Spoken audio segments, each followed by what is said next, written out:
Scott Thomas has been so inspiring and empowering in the world of compassionate communication. He makes it so easy to understand and user-friendly. I feel that these tools that he's offering and empowering us with are really tools for this generation, this time, because we're in a time where we're recreating ourselves as a species, and in this recreation of ourselves, some things we're going to keep from the way we used to be doing things, and some things we're going to be reworking. So that takes a lot of compassion to say, hey, maybe we didn't do something so optimally at the way we used to do it, and this is another way of doing it.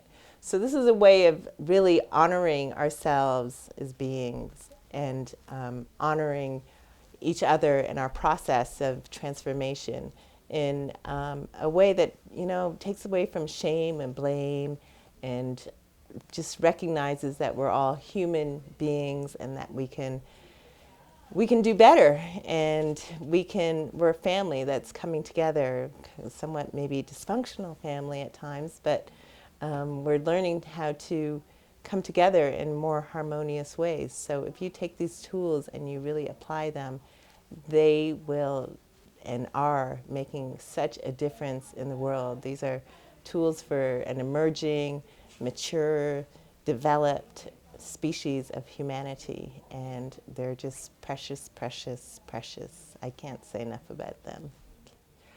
So New Earth, yeah, people say, what is this New Earth? What is it?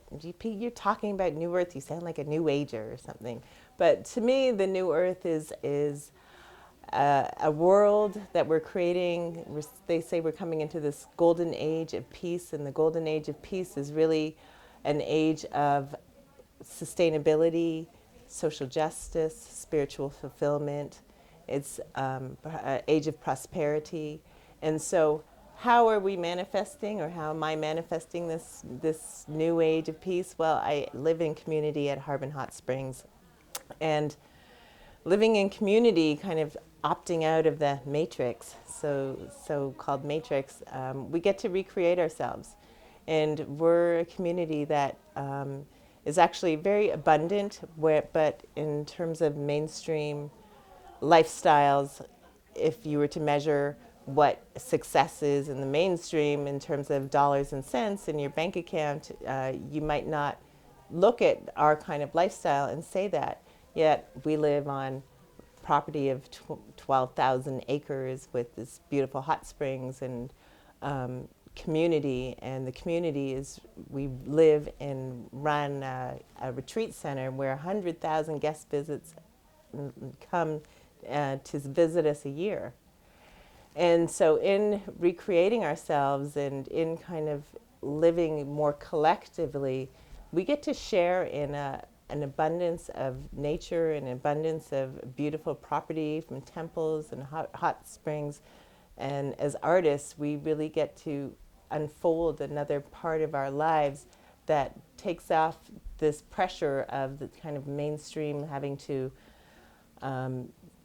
live up to, or having to pay the piper, so to speak, to really develop our talents and our artwork. So I think that this is, the path of the New Earth destiny.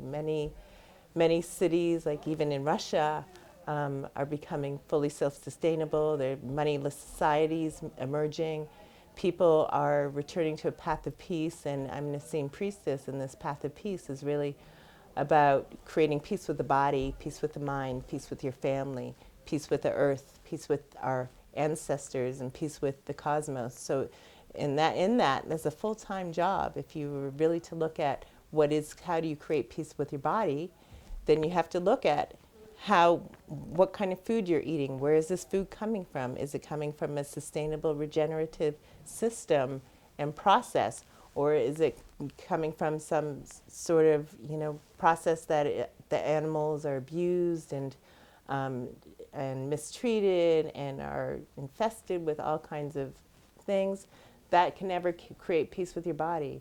So whenever you're really looking at creating, manifesting peace right now, we have to look at all the systems around us and start to invoke and align with and demand those systems that create more harmony within us.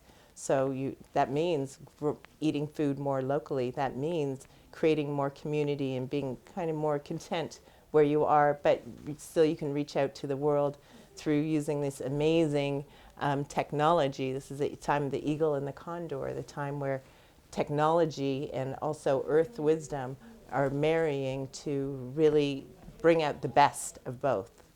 And I think that's really what the new earth is about. It's about living in a conscious, aware, respectful, reverent way where we are very aware of how everything that we do, everything that we choose to do, is either manifesting peace or is manifesting more disharmony in the world.